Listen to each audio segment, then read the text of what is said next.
Olá, sejam bem-vindos ao canal Histórias Preciosas. Aproveite e curta essa linda história. Marcela estava olhando pela janela de seu apartamento, observando as gotas de chuva que escorriam pelo vidro. Uma lágrima solitária desceu por seu rosto, enquanto ela se lembrava da época em que conhecera Antônio, quando ele ainda era bom para ela. A dor da lembrança era aguda, mas irresistível. Era uma tarde ensolarada quando Marcela conheceu Antônio.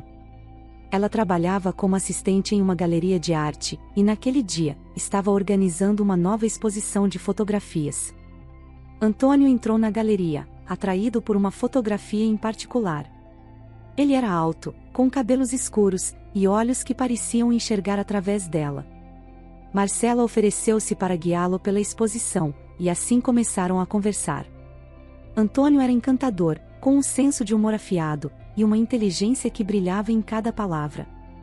Eles conversaram por horas, perdendo a noção do tempo. Antônio, um jovem advogado, estava fascinado pelas histórias que Marcela contava sobre as obras de arte. Marcela, por sua vez, sentia-se atraída pela paixão de Antônio pela vida, e pelo jeito como ele fazia tudo parecer possível. Com o passar das semanas, os encontros se tornaram frequentes. Jantares românticos, passeios nos parques e longas conversas à beira-mar, consolidaram o amor entre eles. Antônio a levava para conhecer novos restaurantes, e Marcela o introduzia ao mundo das artes.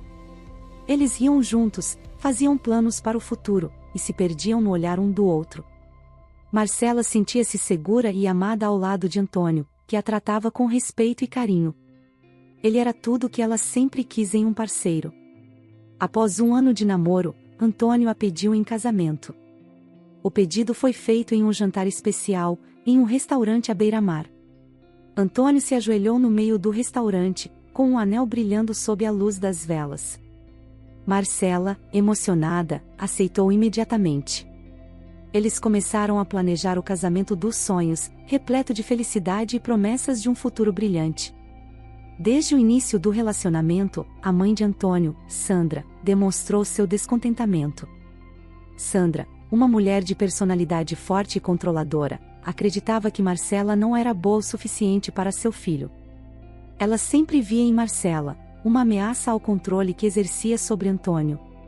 Durante os preparativos para o casamento, Sandra fez de tudo para causar problemas. Criticava cada escolha de Marcela, desde o vestido até a decoração da cerimônia. Tentava convencer Antônio de que Marcela não era a mulher certa para ele. Antônio, embora amasse Marcela, muitas vezes se via dividido entre a esposa e a mãe, tentando agradar a ambas, sem sucesso. O casamento, apesar das dificuldades, foi lindo. A cerimônia ocorreu em uma pequena igreja, cercada por jardins floridos. Marcela usava um vestido de renda delicada, e caminhou até o altar ao som de violinos, com lágrimas de felicidade nos olhos. Antônio a esperava, nervoso, mas radiante. Quando trocaram votos, prometeram amar e cuidar um do outro para sempre. Nos primeiros anos de casados, a vida era realmente um mar de rosas. Eles viajavam, compartilhavam sonhos e construíam juntos uma vida harmoniosa. Os fins de semana eram preenchidos com aventuras espontâneas, e momentos de intimidade que fortaleciam o vínculo entre eles. Marcela adorava cozinhar para Antônio, e ele sempre elogiava seus pratos, dizendo que ela era a melhor cozinheira do mundo. Contudo, com o passar do tempo, Antônio começou a mudar. O homem atencioso e amoroso se tornou cada vez mais ausente. Passava longas horas no trabalho, voltava tarde e parecia sempre cansado. Marcela, inicialmente, achou que era apenas uma fase, mas à medida que os anos passavam, a situação só piorava. Antônio estava distante, emocionalmente e fisicamente. Ele se envolvia cada vez mais no trabalho e em reuniões sociais que excluíam Marcela. Marcela tentava de tudo para reacender a chama do relacionamento. Planejava jantares românticos, tentava conversar sobre seus sentimentos, mas nada parecia funcionar. Antônio estava sempre ausente, seja no trabalho ou em seus próprios pensamentos. A indiferença dele machucava Marcela profundamente. Ela se sentia sozinha, em um casamento que antes era seu porto seguro. Sandra, por outro lado, parecia satisfeita com a situação. Nunca parava de criticar Marcela, e sempre que tinha oportunidade, jogava Antônio contra a esposa. Marcela sentia-se sozinha e desamparada, como se lutasse contra uma maré que a puxava para baixo. Sandra frequentemente visitava a casa do casal sem avisar, impondo suas opiniões, e tentando minar a confiança de Marcela. Enquanto Marcela olhava pela janela, lembrava-se de todos os momentos bons que vivera com Antônio, mas também das lágrimas e da dor dos últimos anos. A casa, que um dia fora cheia de risos e amor, agora parecia vazia e fria. Marcela sabia que algo precisava mudar, mas naquele momento, tudo o que podia fazer era deixar as lágrimas rolarem, lamentando o que um dia fora um amor verdadeiro. A situação, que já era difícil, piorou significativamente quando Sandra decidiu morar com eles. Antônio parecia incapaz de dizer não à mãe, e Marcela, por mais que tentasse ser compreensiva, viu sua vida virar de cabeça para baixo. Sandra chegou com várias malas e uma presença dominadora, que rapidamente se fez sentir em cada canto da casa. Ela rearranjou os móveis, criticou a decoração, e até mesmo sugeriu mudanças na cozinha, que era o santuário de Marcela. Marcela tentou manter a calma e ser educada, mas a presença constante de Sandra estava desgastando seu espírito. Nos primeiros dias, Marcela tentava evitar conflitos, ocupando-se com suas atividades. Mas Sandra estava sempre lá, pronta para apontar qualquer coisa que considerasse um erro. Antônio, em vez de apoiar Marcela, parecia cada vez mais distante, mergulhado no trabalho e ausente nas horas em que estava em casa. Uma noite, Marcela preparou um jantar especial para tentar reaproximar-se de Antônio. Cozinhou o prato preferido dele, arrumou a mesa com flores e velas, esperando criar uma atmosfera romântica. Porém, quando Antônio chegou em casa, estava acompanhado de Sandra. Ao ver a mesa arrumada, Sandra soltou um comentário sarcástico, sobre como Marcela devia gastar menos tempo em frivolidades, e mais tempo aprendendo a ser uma esposa adequada. Antônio, exausto, apenas deu um sorriso cansado e subiu para o quarto, deixando Marcela sozinha na mesa, com Sandra continuando suas críticas veladas. Marcela sentia-se impotente e desamparada, como se estivesse lutando uma batalha solitária. As noites se tornaram ainda mais solitárias. Antônio passava cada vez mais tempo no escritório ou em reuniões de trabalho, deixando Marcela para lidar com Sandra. A sogra não perdia uma oportunidade sequer, questionando suas habilidades como esposa e dona de casa. Um dia, Marcela decidiu conversar com Antônio sobre a situação. Ela esperou até que Sandra estivesse fora para ter uma conversa franca com o marido. Sentaram-se na sala, e Marcela, com voz trêmula, expressou seus sentimentos. Ela falou sobre a ausência de Antônio, a interferência de Sandra, e como se sentia cada vez mais isolada e desvalorizada. Antônio ouviu em silêncio, mas sua resposta foi fria e distante. Ele disse que estava sob muita pressão no trabalho, e que Marcela deveria entender isso. Quanto a Sandra, ele acreditava que Marcela estava exagerando, e que sua mãe só queria ajudar. Marcela sentiu um nó na garganta, percebendo que Antônio não estava disposto a tomar partido ou enxergar a gravidade da situação. Os dias seguintes foram ainda mais difíceis. Sandra, percebendo que Marcela havia conversado com Antônio, intensificou suas críticas. Ela fazia comentários, insinuando que Marcela não era boa o suficiente para o filho dela. Marcela, por mais que tentasse manter a calma, começou a sentir os efeitos do constante desgaste emocional. A relação entre Marcela e Antônio deteriorava-se a cada dia. As poucas vezes em que estavam juntos, o silêncio era pesado e desconfortável. Marcela lembrava-se dos dias em que riam juntos, das conversas animadas e dos planos para o futuro. Agora, tudo parecia distante e fora de alcance. Uma noite, Sandra decidiu reorganizar a despensa sem consultar Marcela. Quando Marcela encontrou tudo fora de lugar, sentiu uma onda de frustração e raiva. Ela confrontou Sandra, tentando manter a calma, mas sua voz traía a exaustão e o desespero. Sandra, em vez de recuar, ficou ainda mais agressiva, acusando Marcela de ser ingrata e desrespeitosa. Antônio chegou em casa no meio da discussão, e ao invés de apoiar Marcela, repreendeu-a por brigar com a mãe dele. Marcela, com o coração partido, percebeu que estava sozinha naquela batalha. Antônio, o homem que um dia a fez sentir-se amada e protegida, agora era um estranho que não estava disposto a defendê-la. As noites solitárias de Marcela tornaram-se um tormento constante. Ela passava horas olhando pela janela, lembrando-se dos momentos felizes que compartilhara com Antônio, e questionando onde tudo dera errado. A presença de Sandra, sempre crítica e dominadora, transformava o lar que um dia fora um refúgio de amor, em um campo de batalha emocional. Marcela sabia que algo precisava mudar, mas sentia-se presa em um ciclo de dor e desespero. Ela continuava olhando pela janela, as lágrimas rolando silenciosamente, enquanto tentava encontrar uma saída para o labirinto de tristeza em que sua vida se transformara. Certo dia, enquanto fazia as tarefas de casa, Marcela notou algo estranho no cesto de roupas. Uma blusa de Antônio tinha marcas de batom no colarinho, algo que não podia ser ignorado. O coração dela disparou. As marcas vermelhas eram um testemunho silencioso da infidelidade de Antônio, e a dor da traição a invadiu. Marcela respirou fundo, sentindo uma mistura de raiva e tristeza. Em vez de ceder ao desespero, decidiu que era hora de confrontar Antônio. Determinada, dirigiu-se à cozinha, onde sabia que ele estava. Ao se aproximar da porta, ouviu vozes, era Sandra e Antônio. Parou, hesitante, e ouviu uma conversa que fez seu sangue gelar.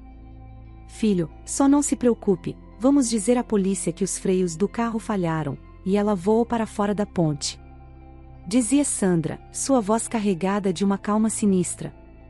Marcela arregalou os olhos, prendendo a respiração para não fazer barulho. Antônio respondeu, a voz cheia de ansiedade. Mas mãe, e se descobrirem? E se algo der errado? Antônio, confie em mim, já pensei em tudo. Temos que tirá-la do nosso caminho, para que você possa se casar com a filha do milionário. Assim, nossos problemas financeiros acabam, e você terá a vida que merece. Eu sei, mãe. Só não pensei que chegaríamos a esse ponto. Respondeu Antônio, a culpa e o medo em sua voz eram evidentes. Marcela sentiu um misto de medo e indignação. Não só estava sendo traída, mas sua própria vida estava em risco.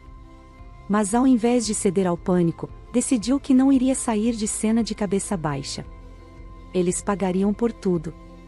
Saindo rapidamente e silenciosamente da porta, Marcela foi para o quarto, seu coração batendo descontroladamente.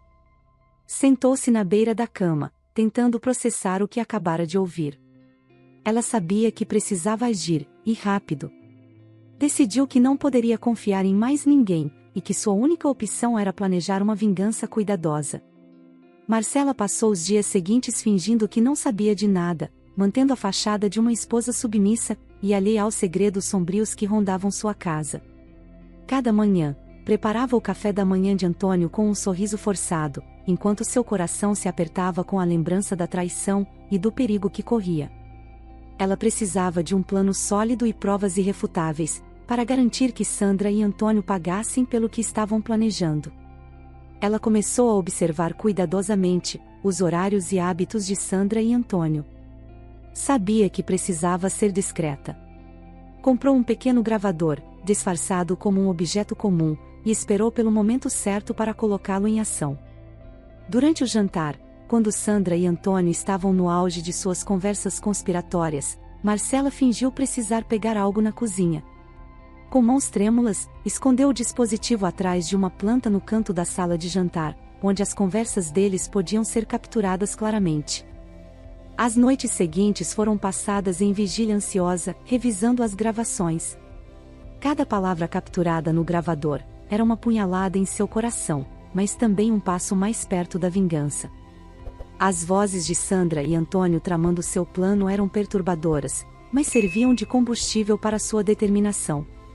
Marcela sabia que precisava de aliados confiáveis, e a primeira pessoa que veio à mente foi Renata, uma antiga amiga e jornalista investigativa. Elas não se viam há algum tempo, mas Renata sempre fora uma defensora fervorosa da justiça e da verdade. Encontrarão-se em um café discreto, longe dos olhos e ouvidos curiosos. Marcela contou-lhe tudo, mostrando as gravações. Renata ficou horrorizada, mas prometeu ajudar.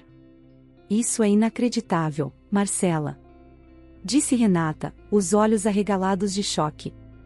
Precisamos expor eles, e garantir que paguem por isso. Juntas, elas elaboraram um plano para desmascarar Sandra e Antônio. Sabiam que precisavam de mais do que apenas gravações, precisavam de uma confissão em flagrante. Renata usou seus contatos para conseguir câmeras escondidas, que Marcela instalou cuidadosamente nos locais estratégicos da casa, onde as conversas mais incriminadoras ocorriam. As semanas seguintes foram um teste de paciência e nervos. Marcela continuou a desempenhar seu papel de esposa submissa, enquanto secretamente coletava mais provas. Cada gravação e vídeo reforçavam a evidência de que Sandra e Antônio estavam planejando algo terrível. A tensão na casa era palpável, mas Marcela manteve a fachada, esperando pelo momento certo para agir. Renata também mobilizou um detetive particular, que se passaria por cúmplice no plano. Eles organizaram um encontro falso com Sandra e Antônio, sob o pretexto de discutir os detalhes finais do acidente armado, que tiraria Marcela de cena. O detetive se apresentou como alguém que poderia manipular os freios do carro de Marcela, garantindo que o plano fosse executado sem falhas. No dia marcado, Marcela saiu de casa como de costume, mas ficou escondida na casa de Renata, observando a transmissão ao vivo das câmeras. Sandra e Antônio chegaram na cozinha, discutindo os últimos detalhes do plano. O detetive chegou logo depois, fingindo ser o cúmplice que ajudaria na execução. A conversa foi toda gravada, e no momento certo, Renata chamou a polícia. Os policiais chegaram rapidamente, pegando Sandra e Antônio de surpresa. Eles foram presos em flagrante, e Marcela, junto com Renata, entregou todas as provas coletadas. Sandra e Antônio foram levados em custódia, negando tudo inicialmente, mas as evidências eram esmagadoras. Marcela, embora devastada pela traição, sentiu um alívio ao vê-los sendo levados. Sabia que tinha um longo caminho pela frente para superar tudo, mas sentiu-se vitoriosa por não ter se deixado abater. Ela levou tudo aquilo como um livramento. Antônio, quem ela pensava ser o amor de sua vida, era na verdade seu pior inimigo. Dali em diante, ela focou em si mesma, deixando esse trauma para trás e construindo uma nova vida, longe de traições, na esperança de que, em futuro desconhecido, pudesse encontrar alguém que realmente a amasse. Fico muito feliz por você ter ficado até o final do vídeo. O que você achou dessa linda história? Coloque nos comentários sua opinião, deixe seu like, se inscreva no canal, e ative o sininho de notificações para não perder uma história preciosa. Até a próxima!